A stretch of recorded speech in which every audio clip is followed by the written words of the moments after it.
I recently received a really good question from someone who was watching my content. They asked me, Wade, how do you memorize a speech? You always talk about the best speakers don't use notes. Well, what are the best memorization techniques to actually remember the speech? And I've talked a lot on this channel about not building a speech by writing it out word for word. And to be honest, my previous answer would have just been to practice a ton until it's pretty familiar in your head.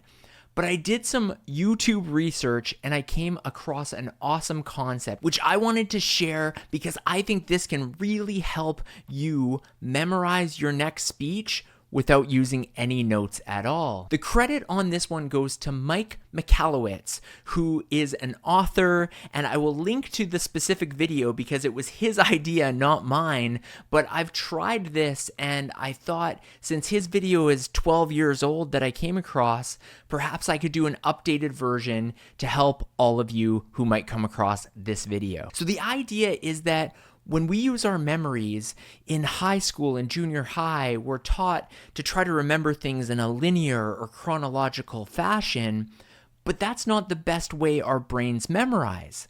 The best ways our brain memorizes are by associating pictures or visuals to a particular concept. And so this idea from Mike has to do with using your hand to memorize a speech. And no, you're not writing all of the notes on your hand. And the great news is your hand will be with you when you give the presentation. But his idea is that you use each finger to represent a visual that when you look down at your hand, instantly you see that visual and you remember the point of your speech. Again, this method does not work if you're planning on reading out a word-for-word written speech, so you still want to go with the bullet point approach, but this will help you memorize those different chunks. And as a test, I am going to share with you points from one of my speeches that I give on a regular basis, which I call Elevate Your Digital Presence. And by the end of this video, if you can memorize all of the points of my speech, I think that this proves this method is pretty good. So here's the quickest way to memorize a speech using the fingers on your hand, and each finger is going to represent a different part of the speech. So in my speech that I give on a regular basis called Elevate Your Digital Presence, the first thing I talk about is an MSN Messenger conversation with my mom. And it's kind of a funny story, and that is how I lead my speech out. But if we think about any digital conversation, instant messaging or text messaging, a lot of people like to use the thumbs up emoji. You'll ask, hey, do you want to meet at 6 p.m.? And that's the full response, just that thumbs up. So when you look at my hand, I want you to think of the thumb being MSN Messenger. Okay, and again, this is the challenge to see if you can memorize my full speech. So the thumb is that MSN Messenger. The next part of my speech, I talk about an embarrassing situation getting my passport photo taken. And it's a long story, but essentially it's one of my most embarrassing stories. And so for this finger, I want you to memorize taking a photo with a camera, pressing that shutter button. Okay, so next off in my presentation, I talk about the power of interviewing other people and how I think that this is really great for content, but also to establish yourself as an expert in your community. So for this one, don't worry, I won't isolate this finger on its own because that would be quite offensive to you, but the longest finger is the middle finger. And so I want you to imagine the middle finger is a long microphone, and then you've got the windsock or the top of the microphone at the top. So interviewing somebody, that is what the middle finger represents. The next part of my speech that I give on a regular basis, I talk about artificial intelligence and how it's one of the greatest productivity tools we have access to. And for this one, I'm going to flip over to this hand, and it's a little gross, I apologize, but I have sprained my finger one too many times from playing volleyball, and so it's sort of got like a wonky curve to it.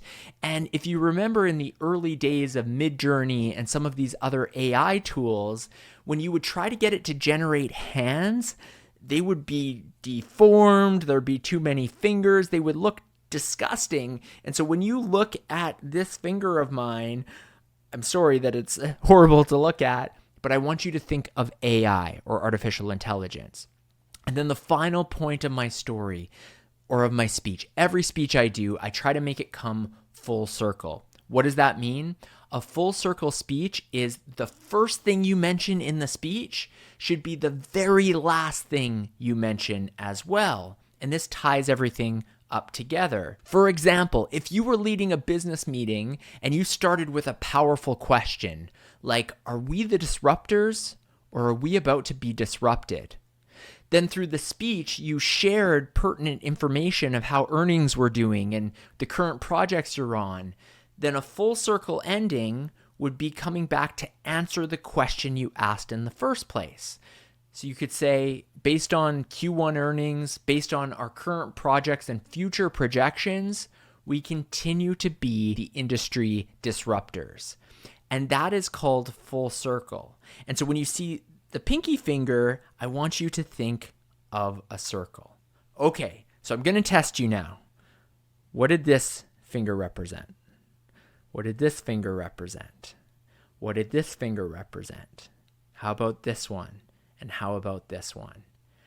If you were able to answer those questions, you can think of all the things: the thumbs up for MSN, the shutter for the pointer finger, the microphone for the middle finger, the gross wonky AI finger, and the full circle ending.